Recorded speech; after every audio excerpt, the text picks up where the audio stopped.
Good morning, everybody, and welcome back to the Funky Brain Podcast. And my name is Dennis Berry, but I'm really excited today. For those that can remember the old Alka Seltzer ads, I have the guy here that we're going to talk to, this brilliant advertising and marketing mind. He came up with the "I can't believe I ate the whole thing."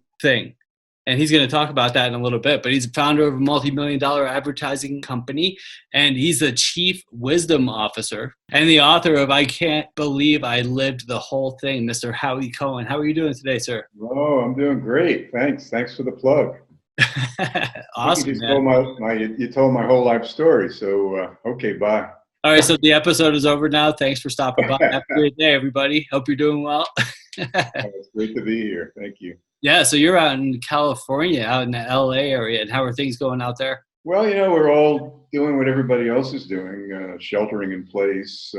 Fortunately, in California, the weather is mostly really nice, and I'm fortunate to live in a pretty nice home, so I'm not suffering too much. I'm here with the two loves of my life, my wife and my dog. My wife and I have been together many, many years, one of the treasures of my life. She's very much in my book, by the way, because she was the big woman behind the little man, so to speak. Was there at every pivotal point in my life and career that really helped me be who I am. Yeah, I think we all need somebody in our lives to help get us through. Yeah, I like that on that one too. So we were two very different people. She grew up Catholic. I grew up Jewish. She actually went to convent school. And I went to PS 105 in the Bronx. She grew up in a big rambling house with lots of brothers and sisters in Rhode Island. I grew up in a little teeny apartment in the Bronx with the train going by the window. She was book smart. I was kind of street smart, She went to Smith College and graduated magna cum laude, and I sort of had fun at the University of Miami. So we're kind of two different people, and yet we came together. But I think, why does it work? Because we shared so much in our hearts of, what's important in life. That's a really great story, and it takes time. But something you said, we're both two very different people, and I can definitely relate to that 100%. But I heard something really cool, because I think there's so much divorce and breakup because everybody's different. But what I heard, this is really interesting, is that if you're the same, you don't need each other. Yeah. And I thought that was really interesting because, sometimes we get into these little tiffs or in these little spots in the relationship because everybody does. Yeah. And, you just have to get through them and find ways through them. Now, I mean, you take away, there can't be violence or abuse or cheating. Those are my big things, as long as those aren't there, it's like you just have to find ways through it. And then you have a partner to get through life with, because life could be hard, right? Yeah. Well, friendship is so important. When you find a friend who happens to be a woman, who's the one you really want to talk to and confide in. And I always say that going back to the very early days, my wife was always a Howie fan. She was my biggest fan, and I was her biggest fan. And when you're on each other's side, you help each other through the hard times, and you celebrate the good times together. That makes it special. Yeah, that's really nice. Well, you definitely have the genuine thing going on. I really like that. And you have you're fitting the bill for the chief wisdom officer. I like that. And it's really funny because I think but my book is called Funky Wisdom. So we share the wisdom part there. And where wisdom comes from in most cases, I think some of it comes with age. I think just being around for a while, but the other thing is pain, some sort of pain and suffering. Out of that, when you grow through that, comes wisdom. And it's always changing and evolving too. Like my truth yesterday might not be my truth today. And I think it's good if people can understand the value of a little pain and a little failure, because how do you grow without experience? That's part of life. It's a natural part of life.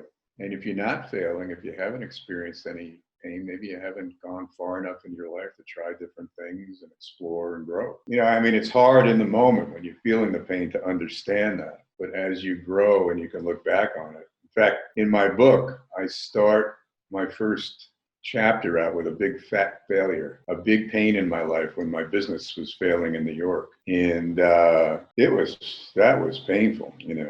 I had put everything on the line to start a young creative advertising agency in New York back in the 70s.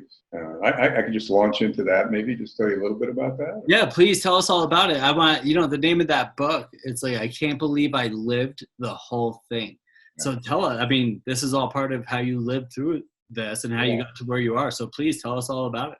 Yeah, it's a story of a life in advertising, but it's more a story of a life. It's my relationship with my wife and how we did it together, and the story of growing up in the Bronx. I was a little Jewish kid from the Bronx who dreamed of being a big-time writer on Madison Avenue. I don't know where that came from. I always used to like to listen to commercials when I was a kid. Watch commercials on TV, listen to them on the radio. And I'd like to do that. It was like showbiz to me. When I graduated from college, I kind of knew I wanted to get into advertising, and I began to put together a book of spec ads. This was going back to 1964. And I pounded the pavement for at least 6 months, nothing. And finally, I was lucky enough to get a job at the most creative ad agency on the planet at that time, which was Doyle, Dane and Bernbach. It was actually a very Jewish-oriented agency in a business full of waspy agencies. And they were doing the kind of stuff that nobody had done before. I don't know if you remember the famous Volkswagen campaign, Think Small and Lemon. They were doing Avis, We Try Harder. Very self-deprecating campaign that really was so natural and human, which advertising was not at that time. They had a campaign, you don't have to be Jewish to love Levi's. And so I got my first job there as the youngest copy trainee at age 22. And they put me right in the Volkswagen group. What a place to learn. How lucky was I? I was surrounded by these creative geniuses and all these mentors.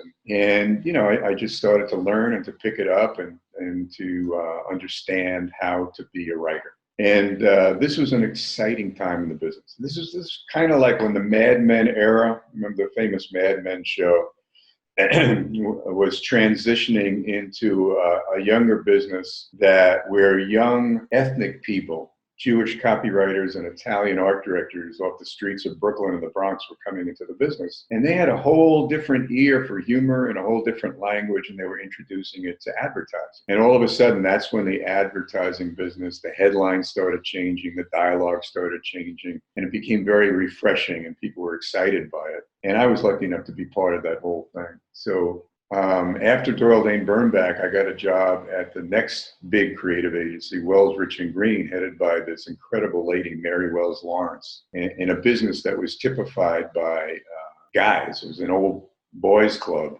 Mary was this brilliant, beautiful, blonde, she had her handle on it, and she was bold, And she had started this agency, Wells, Rich and Green, and all of a sudden, incredible new things were being done. I remember the Braniff campaign. Braniff was an airline of 2 planes. She came up with this idea to paint the planes and adorn the stewardesses in Pucci outfits. And all of a sudden, there was glamour to the airline business. And the agency took off, with Braniff taking off, so to speak. And then so I was there, and I remember I was just still a young kid in this agency with creative geniuses all around. And the challenge is, how do you break through?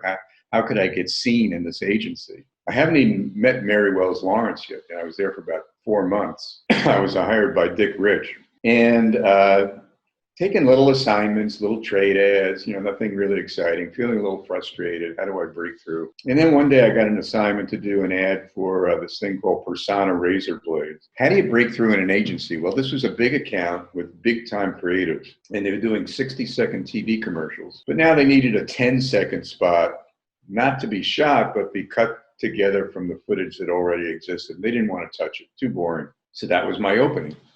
Do a 10-second TV spot. And for me, TV, baby. And I wrote this very simple spot. There was this blade, and it was being zapped like Frankenstein's monster. Zzz. And the announcer says, the electric-coated razor from Persona. The naked eye can't tell the difference, but the naked face can. Very simple line, 10 seconds. The account guy liked it so much, he said, I want you to present it to Mary Wells Lawrence. Oh my God, my first meeting is going to be a creative presentation to the lady herself. And I write about this in my book. I walked in, the guy introduces me to Mary, and she says, hello, Howie. And I had this 10-second storyboard, this little storyboard in a big case that I'd rehearsed for 4 hours to do this 10-second presentation. And my hands were shaking and my voice was like a teenager's and it squeaked. But I finally finished. And when I said, "But the naked face can," she just said, "Nifty." One word, nifty. But for me, it was like the clouds parted, the sun was shining over Madison Avenue and I was skipping down the hall and I thought, Mary Wells knows who Howie Cohen is. And that was like the first breakthrough when I started to get assignments. And so the big breakthrough was when Alka Seltzer came to the agency and I got a call from our creative director. It was me and my partner, Bar Pasqualina. We used to team up a writer and an art director, usually a Jewish copywriter and Italian art director. Somehow it worked that way. There were exceptions, many exceptions to that rule. But so we're out at the Beverly Hills Hotel shooting Diet Right Cola campaign. It was very glamorous in those days. They used to put us up in the best hotels. We'd be traveling to glamorous places, Paris, Rome, Beverly Hills. And we're sitting around the pool, and I get this call. It was my creative director, and he was all excited. And he says, "We just got the Alka Seltzer account. Great." And he said, "We want you guys to work on it." "You're giving us the Alka Seltzer account?" He says, "Well, not exactly. Stan and I was his partner. We're going to work on it." "Oh." I said, "So we're the backups." He said, "Well, not exactly. Bob and his partner are going to." "Oh, so we're the backups to the backups." "That's good enough. We're going to get a shot if the other campaigns didn't work." And over the course of the next 3 months, those campaigns didn't work for different reasons I talk about in the book. And Mary Wells calls us in. She says, "We're in trouble. We need a winter campaign. The stuff's on the air. It's not working. We got to turn their business around." And so we came up with this little campaign. The first one was, remember the expression, "Try it, you'll like it." That was our first. It was just based on, we're going to tell cute little stories everybody can relate to, because we've all had those moments where we feel the pain in our hearts. We've got the heartburn. We've eaten too much or we've eaten the wrong thing. And Try It, You Like It was about eating the wrong thing. And so we did a cute commercial. There's a guy sitting in a restaurant and he says, came to this little place. Waiter says, "Try this, you'll like it." I said, "What is it?" He says, "Try it, you'll like it." But I said, "What is it?" He's, "Try it, you'll like it." So I tried it. Thought I was going to die. Took 2 Alka-Seltzer. Then we got to the product. Everybody remember, and the repetition of the line. Oh, we cut back at the end, and he says, "Alka-Seltzer works. Try it, you'll like it." 4 times in the commercial. Now, the way that happened was my partner and I used to work in a kind of improv style, He'd sit at his desk and draw pictures, and I'd walk around and I'd spout some dialogue, and he'd throw in. And so I started with, came to this place. Waiter says, "Try this, you'll like it. Try it, you'll like it." And I couldn't think of the next line. So I just kept saying, "Try it, you'll like it." And the more I said it, my partner said, "That's funny." And that's how that first spot came to be. So we showed it around the agency. People said, "Cute spot, not the answer, God's answer to the world, but, let's put it on the air until somebody comes up with the real campaign." And so we shot the spot, used a great director, came out beautiful. It goes on the air, and my partner and I are not around to see even it go on the air because we're off to London to shoot our next round of Diet Right Cola commercials. And our director is Milos Forman. I don't know if you remember, Academy Award-winning director for One Flew Over the Cuckoo's Nest and Amadeus. This is long before he won that. He was just doing soda commercials for us. In fact, I like to think our soda commercials just prepared him for greatness later on. Of course, that's what it was, yeah. So we're there and we're shooting in London, and I get a call from my creative director, Charlie Moss, and he says, something weird is going on here. Everybody's going around saying, "Try it, you like it." Everybody's saying, "Try it, you like it." Oh, that's good. Maybe you guys should be thinking about your next Alka-Seltzer. Next stack? Next? This was supposed to be, are you kidding me? Think about your next one. And, Mary said maybe there's something to this repetitive thing. So we finish our shoot, and in this business, you have a big wrap party, and Milos Forman knows this Italian restaurant in London. And I'm with my fiance, by the way, my wife, who's just my fiance at that time. And there's about 25 people sitting around this huge table in the restaurant, and Milos Forman orders for the whole table. He knows the owner, he knows the food. And me being a nice Jewish boy from the Bronx, I got to eat everything in front. That's just the way I grew up. So I eat everything in front of me. I lean back in my chair and I go, "I can't believe I ate the whole thing." And Carol, my wife, says, "There's your next Alka Seltzer commercial." So you see why I say the big woman behind the little man? So we took this line back to New York, and it was my partner who, tried to like it. It was a simple lockdown camera, let the line play, let the story play, no tricky cuts. And it was his idea. Let's put the guy in his pajamas on the edge of a bed. Isn't that what you feel in the middle of the night? Give him a wife. And we started doing the dialogue, and I go, "I can't believe I ate the whole thing." And he says, "You ate it, Ralph." I go, "I can't believe it." "No, Ralph, I ate it." "I can't believe it." "Try, So, and that's how, then that became bigger than Try It, You Like It. Yeah. And all of a sudden, on the way up, creative guys, but pretty invisible at a very talented agency, we were like stars. Something happened that had never, I don't think it ever happened before, but it became so much a part of the language that the New York Times wanted to do an interview with us. So they arranged for an exclusive interview for their magazine section. And the guy came to Wellsbridge Green, and we spent about 2 hours. And Bob and I, we're nice guys. We're going to just tell our story. Like I'm telling you a story. I'm going to tell you the truth. I'm going to tell you what's in my heart. We didn't know how to be guarded about relationships or politics or anything like that. And it was a nice interview, and there were a couple of comments about the client. Does the client love the humor? And they don't always get the joke, but nothing horrible. But on Sunday, Mary gets the galleys, and she gets very frightened about some of the things that we said. Sunday was the biggest day of my life. Everybody I knew, my family, my friends, everybody read it. "You're a star, great, greatest day, superstars." Monday, we're out editing Diet Right Cola commercials. We get a call. "Mary wants you in her office right now. Drop what you're doing." Uh-oh. We rush uptown, enter her office, and she's sitting there with the article with the two clients across from her on the couch. And she says, "Sit down, boys." Sat down. There's a hush in the room, like this lump in my throat. And she starts talking to the client. They haven't seen this article yet. She says, "For the last 6 months, we worked so hard. We care so much about your business. You've been so important in our lives. We worked, we've sweated, we've toiled. We love you guys. And to think that one stupid, harebrained article like this could jeopardize all that." And she points to us and she says, "I'll hang these guys out the window if you want me to, by their heels." And Bob and I go, "It's over. It's over." And with that, she hands them the article and she says, and all I can say is, "I'm sorry." So they start reading it, they're skimming it, and they go through it. And finally, they say, "Mary, we don't see anything so bad here. We really like Howie and Bob. The work is great, and it's okay, really." With that, we all get up, walk to the door. Mary waves goodbye. These guys walk down the hall. Mary turns to us, and Bob and I both go, "Sorry, Mary." And she goes, and she walks out.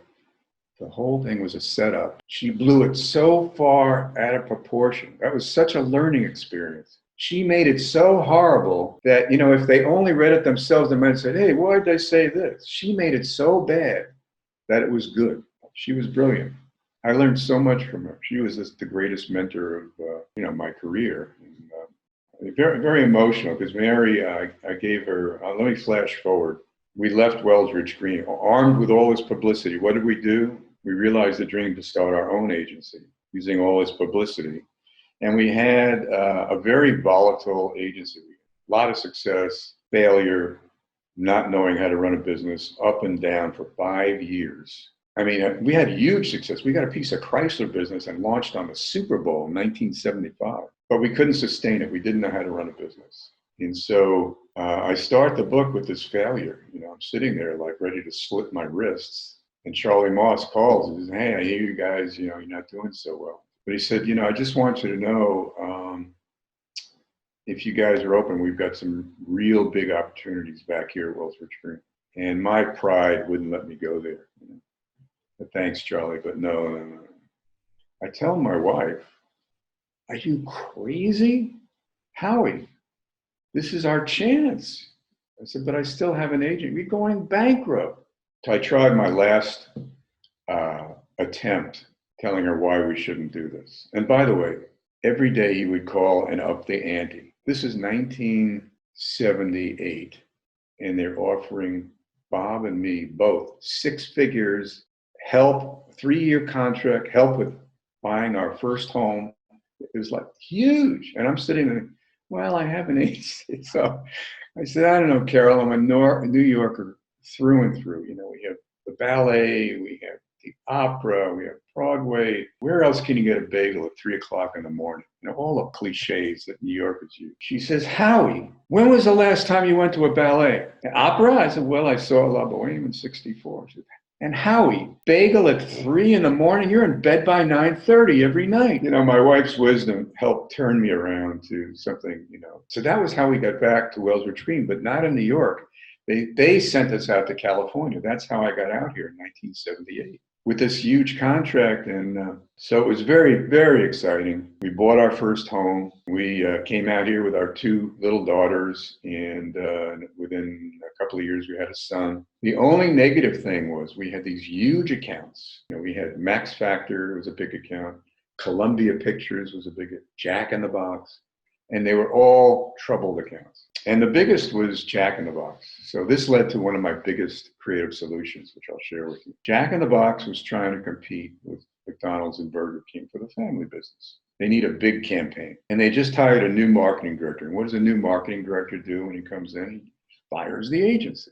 So we needed a huge solution. We came up with a few cute campaigns, and we tested them, and we go into focus groups, and people laughed us out of the room. I decided that we needed to amend the strategy, not just to say we had great new food. We had this whole new menu on board, which was really going to help turn it around if we could convince people to try it.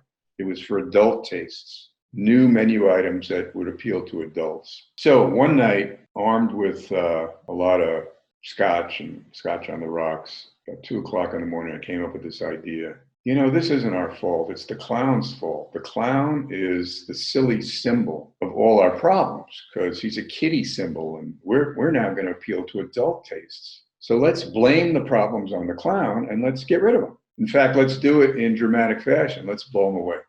So based on that, my partner and I wrote that would be a New Yorker response. Oh yeah, violent.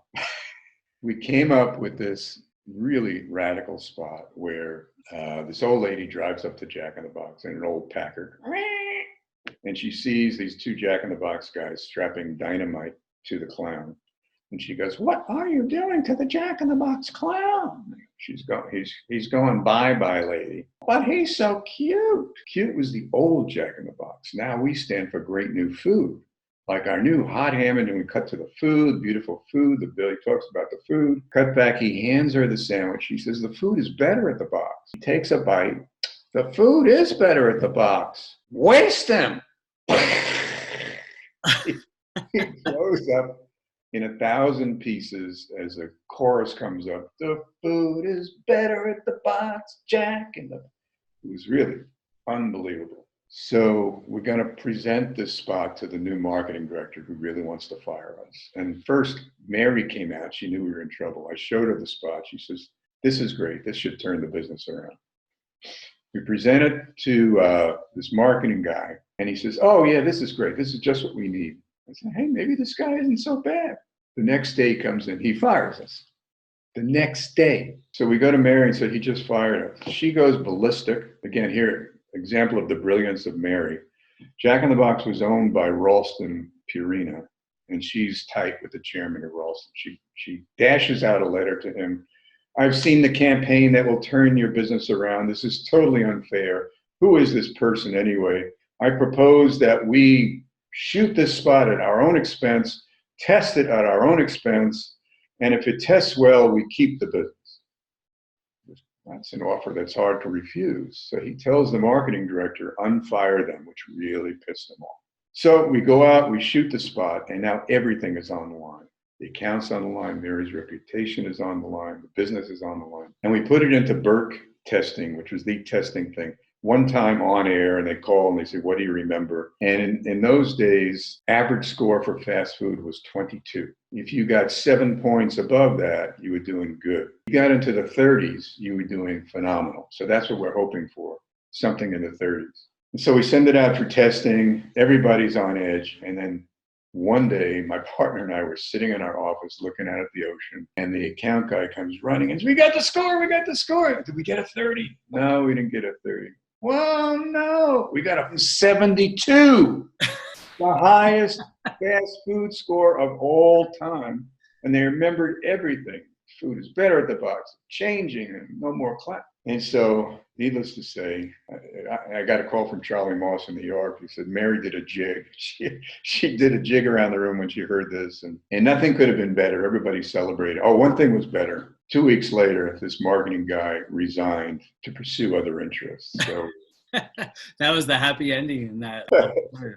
So, those are the kind of the fun, exciting, it's a pressure business, but it's an exciting business. And that was like one of those rare times when you actually can come through in a heroic way, kind of lucky, but also based on desperation and a little bit of talent. So, yeah. So back to Mary in, forget the early 2000s, I was now at another agency. I had left Wells another time, by the way. It's a whole other story, to start another agency in LA, and it was a booming agency. We had a terrific agency, big, profitable, doing great work. And we get a call, Mary is going to be inducted into the Advertising Hall of Fame, biggest honor you can have.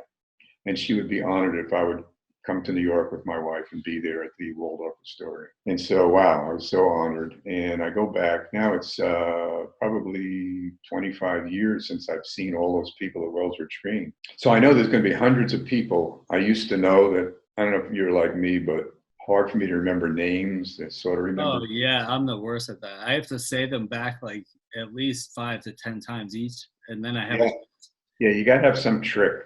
But I arm myself. I said to Carol, look, if you see somebody coming up to me and they know me, just, reach out your hand and introduce yourself, because I don't have to introduce them because I won't remember their name. So before the Mary gets up there and does her thing, that's what's happening. Everybody's saying hello. And I see this guy walking toward me, and I know him. I can't remember his name. I try the alphabet trick. And finally, just as he gets there, I remember his name is Harvey.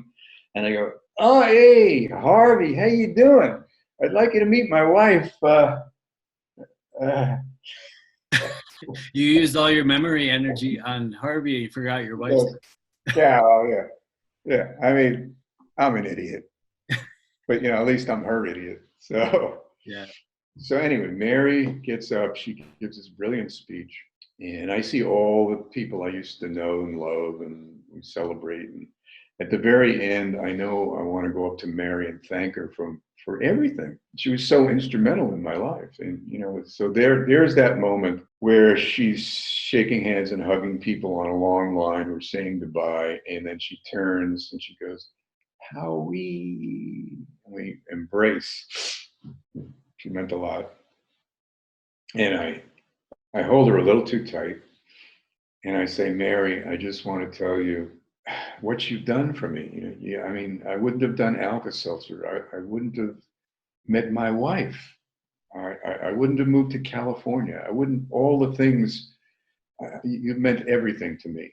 And she leans back and she says, and you to me, Howie. So there were tears, and one person who totally changed everything in my life. I've had a lot of mentors, but she was it. Wow, that's an awesome story. Thank you so much for sharing all that. I didn't think I would get that. No, that's great, man. Feel it. There were so many different awesome points to talk about in there. I mean, I don't even know if we can get them all. There was the failure, the success, talking about the difference between being good at what you do, like in your case, advertising, marketing, and running a business. Those are two separate things. And then there's, being in the right place at the right time. Sometimes people say, and you probably heard this, I don't know if it was Henry Ford or somebody, but it's like, oh, that person got lucky, but they also worked hard. So, right? What's that lesson? The harder you work, the luckier you get. You have to be, it's the right place, right time, but you have to be in the right place. You have to be like doing something. A lot of people talk about now the law of attraction. The thoughts you put out, the energy you put out into the universe is what comes back at you. And there's a flaw there in the original book that she didn't mention. And if she did, she probably wouldn't have sold 100 million copies. But what it was that you also have to work. You can't just say, I want to make $1 million. I want to be successful. I want to have a good relationship. I want to be healthy. And I'm going to just sit over here on the couch and get stoned and play Xbox all day. Yeah. That's not how it works. You have to get out and do something. Absolutely. And interestingly enough, I think that's what makes it so rewarding is the work, is what you put into it. I mean, think of the people maybe who think they're lucky who fall into it, given an inheritance or given a job by their father-in-law, or, who really don't feel like they earned it. And I think that creates a hole in your life. Like what are you really worth? It's really interesting you brought this up. I actually have a friend. He inherited 9 figures. His family was involved in the automobile industry in the early days, 100 years ago. And he told me this story. He hangs out with guys that are on top of their industry, and they made 9 figures, and they play golf a lot, and they sit around and they talk about their successes and what got them there, and their failures, and just their whole lives and their whole story and the whole, like you, with the exciting, the failures, the successes, the highs, the lows, the wins, the losses. And he can't have those conversations, and he feels left out. I mean, when he told me this, I was like, wow, because you think, all right, here's the guy, he doesn't have to do a thing for the rest of his life, and he doesn't feel full. Well, it gets back to why are we here on this earth? I mean, we're born with certain talents that are either developed or undeveloped, explored or not explored. We're born with certain, hopefully, ambitions, and maybe they're about us, but hopefully they're more about helping others as well. And if we don't use them, why are we here? I used to wonder, my background with sobriety, and I used to struggle with, why am I here? I was in many car accidents. I really should not be here. I almost died hundreds of times, and for real. And people that know me back then would back me up on that. And I used to say, why am I here when that happened to me? But you'll hear about like this, like mom and daughter walking across the street and gets wiped out by a car or something. And why am I here? But what I've come to realize over the years is, one, you can't dwell on the past. And then the other thing is that, I'm here for the same reason all of us is here. And that's to be of service of some way, shape, or form. Just find some way to help somebody. Yeah. And it looks like you're really doing it too. Yeah. And that's why I do this. I don't like brain. It's probably helping a lot of other arts. Right? My funky brain. Yeah. Yes. And that's why, funky brain came from my friends over the years in my program that I go to. They say, oh, Dennis has funky brain. And that's just me like saying crazy thoughts that are going through my head. Yeah. And so I called my book Funky Wisdom, which implies growth. But I like the Funky Brain podcast because it's like, that's me. This is my funky brain talking about everything. And I've had somebody just recently ask, so what's the topic of your show, your Funky Brain podcast? And I say, it's a variety show.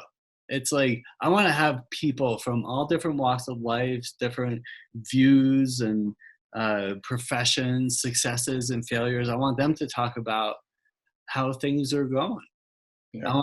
I want people to be, there's probably, there will be a few thousand people that can listen to you and be like, wow, that's awesome. And a few thousand people that be like, I don't get you, but here's this other guy. It's like, I want to help people get like you successful, whether it's financially or emotionally, maybe not be depressed, maybe not want to kill yourself or whatever it is that gets you to the next level. That's why I'm doing this. Well, I think it's so important today. I mean, ironically, this is electronic, but I can feel, the humanity. I feel you, and I'm sure you can feel me, and hopefully people watching it can get closer to people. And I think if there's one problem we have today, it's this distance from people. Everybody's in their phones and everybody's in their own world. And, we've lost something. So if this can bring people, closer together to hear other people's humanity, hear what other people's life experiences are. So, maybe we can learn a little something or be inspired by something that's very valuable.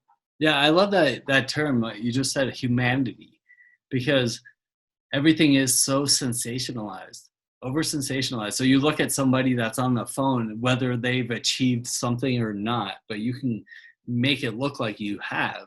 Yeah. And then there's these people that idolize this person, but they don't see that they're on the other side of that. There's a human there who's going through some sort of pain and insecurity and fear. We're all full of the fear, just like all of us. Yeah. And then they just see the good parts, and they see that person's successful, or that you've been successful over your life. They didn't see the steps that you took to get there. And so there's a bunch of angry kids that are like, well, he did it. Why can't I do it? Why isn't that coming to me? Do something, go out and do something, be human just like they are. That's a great word, the humanity. I love it. Humanity, yeah. Well, you brought up how you dodged a few bullets in the past. I've dodged a few of my own. Health-wise, talk about it in my book. But I survived cancer twice, 2 different cancers. Stage 4 non-Hodgkin's lymphoma 17 years ago. Stage 3 colon cancer 4 years ago. I've got 8 stents, a couple of heart attacks. I'm very lucky to have survived that. I'm very lucky to have had incredible doctors in medicine.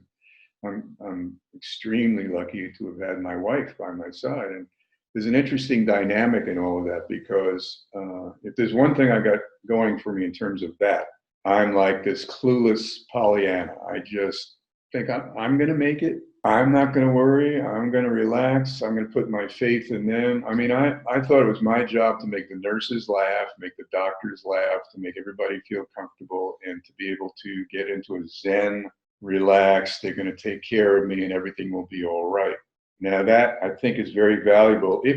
Unless you go so far to the other end that, you're not really doing the right steps to make sure you're getting the best doctors in medicine. And that's where my wife comes in, because she's the note taker and the researcher, and you're going to do this. And the combination, the Pollyanna and the pessimist really has worked to save my life. Well, that's an inspiring story. And so, again, we're talking with Howie Cohen, the author of I Can't Believe I Lived the Whole Thing. Show us a shot of your book. Now, you see the clever thing we did there. I can't believe I ate the whole thing with it crossed out. I can't believe I lived the whole thing. I love it. That's a brilliant advertising marketing mind talking right there. So how can they get that book, Howie? Amazon, for those interested. It's in paperback form, e-Kindle. And also, for those who want to hear my mellifluous voice, it's available in audiobook. Oh, awesome. And, in your car, and listen to Howie Cohen. Howie, well, hopefully we could do this again sometime. I really appreciate you coming by the Funky Brain podcast. Thank you. I've enjoyed meeting you. I think there's something that we both share in common, an appreciation of humanity. And I hope that comes through to your audience. So, yeah, best of luck, and I look forward to talking to you again. And it does come through, and I appreciate that. So thanks again, Howie Cohen, author of I Can't Believe I Lived the Whole Thing. And you can buy it on Amazon. And thanks for tuning in, everybody, and have a great day today. Bye for now. Hey, Dennis here. Have you ever looked in the mirror and thought, I need to quit? Or maybe you've tried dozens or even hundreds of times on your own, but you can't do it. If you are sick and tired of being sick and tired, call me now for a free 20-minute consultation. We'll just talk for a little bit and we'll see if you don't feel better. And while we're all dealing with the COVID pandemic, I'm offering 2 free full 40-minute coaching sessions. We'll get you set up with the tools you need to become successful in recovery and sobriety. I know from experience, having been sober since April 8th of 2003, that it is not easy, but you don't have to do it by yourself. I'm here to help. We'll do it together. If I can get clean and sober, anybody can. So call me right now, not tomorrow when you're sick and hungover. Again, right now. I'm here to help. Have a great day.